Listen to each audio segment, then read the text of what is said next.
Narendra Bhadauria group of educational institute की शाखा ऋषिकुल विद्यापीठ inter college पूर्वा उन्नाव में कक्षा 11 के छात्रों के लिए सांख्यिकी गणित में सांख्यिकी से मैं एक टॉपिक लेकर प्रस्तुत हुआ हूं, जिसमें आपको दो प्रकार से आंकड़े दिए गए होते हैं, जिसमें से हमें ये बताना रहता है कि इसमें से दोनों आंकड़ों में से किसका अधिक बिखराव है या किसको अधिक संगत समझा जाएगा। तो बिखराव उसी का अधिक होता है जिसका विचरण गुणांक अधिक होगा, वो सारणी वो आंकड़े अधिक बिखराव वाले होंगे।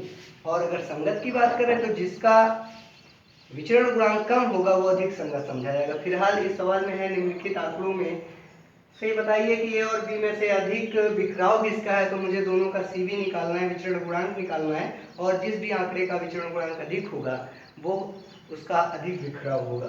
तो मैं देख लेता हूँ, यहाँ पर तालिका इस प्रकार से दी गई है, जिसमें से वर्ग एक जैसा है, जिसमें से F1 और F2 डिफरेंट है समूह ए के लिए और समूह बी के लिए। तो मैं एक इंडेक्स आपके सामने बनाता हूँ, जिसको आपको बनाना भी सीखना पड़ेगा।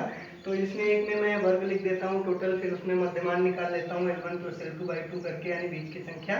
तो वो आपको निकाला गया है 10 और 20 के बीच में 15, 20 और 30 के बीच में 20, 30, 20, 50/2 यानी 25। इसी प्रकार दोनों को L1 + L2/2 करके ये प्राप्त किया गया। इसमें से बीच की संख्या एक ए ले ली जाती है, जैसा कि आप पहले भी कक्षा 10 में समांतर माध्य में और माध्यिका में देख चुके होंगे। तो फिर डी निकालते हैं, विचलन निकालते हैं, जिसमें प्रत्येक बार पद में से ए को माइनस करके, इसमें पद विचलन यानी हम देख रहे हैं 10 के फर्क पे है, 10 से 20 L2 - L1 यानी 10 H का मान होता है। तो इसमें से माइनस करते हुए मैं डी का मान निकाल लेता हूँ। जैसे 15 - 45 3 बचेगा, तो इसको 10 से भाग करेंगे तो आपको बचेगा 3। तो माइनस का 3 बचेगा, तो -3। इसी प्रकार 25 में 45 को माइनस करके 10 से भाग करें -2। इस प्रकार से ये इंडेक्स प्राप्त हुई। इसका स्क्वायर कर लेते हैं, DI²। उसके बाद पहली तालिका से F लिख लेते हैं, फिर पहली तालिका के F और D से गुणा यानी FI/DI प्राप्त करते हैं। तो ये वाली इंडेक्स प्राप्त होती है, इसका योग भी प्राप्त कर लेते हैं। फिर आपका स्क्वायर और F के साथ गुणा कराते हैं, D² और F के साथ। तो इन दोनों से आपको प्राप्त ये सारणी, इसका भी योग कर लेते हैं। इसी प्रकार दूसरी श्रेणी में भी F2 यानी दूसरी बारंबारता ले लेते हैं और उसका भी D से गुणा और फिर D² से गुणा करके F2DI और F2DI² प्राप्त कर लेते हैं। दोनों का योग भी प्राप्त कर लेते हैं। इसके बाद हम समूह ए के लिए समांतर माध्य का सूत्र, जैसा कि आप हाई स्कूल में पढ़ चुके हैं, समांतर माध्य बराबर A + सिग्मा FI/DI बटे सिग्मा FI × H से निकालते हैं। तो 44.6, जहाँ पर सिग्मा F आपका 150 यूज होता है और FI/DI -6 और H का मान आपका 10 यूज होगा, A का मान 45 यूज होगा। Same condition 44.6। समूह बी में भी अगर हम ध्यान दें तो उसमें भी आपका समांतर माध्य में सेम कंडीशन की संख्याएं थी, इसलिए वो भी समांतर माध्य 44.6 ही निकलेगा। मानक विचलन का आपको फार्मूला पता है।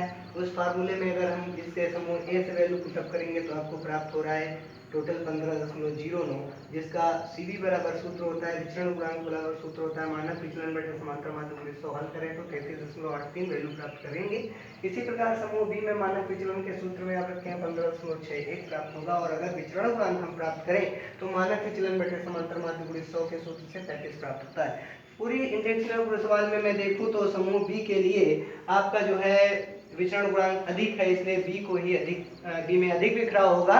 इस प्रकार से जो है हम ध्यान देंगे कि इस प्रकार से आपको कोई भी इंडेक्स दे सकता है और आपसे पूछ सकता है कि किस में अधिक बिखराव है, तो आप ध्यान देंगे और इस प्रकार से प्रश्न को हल कर पाएंगे। धन्यवाद।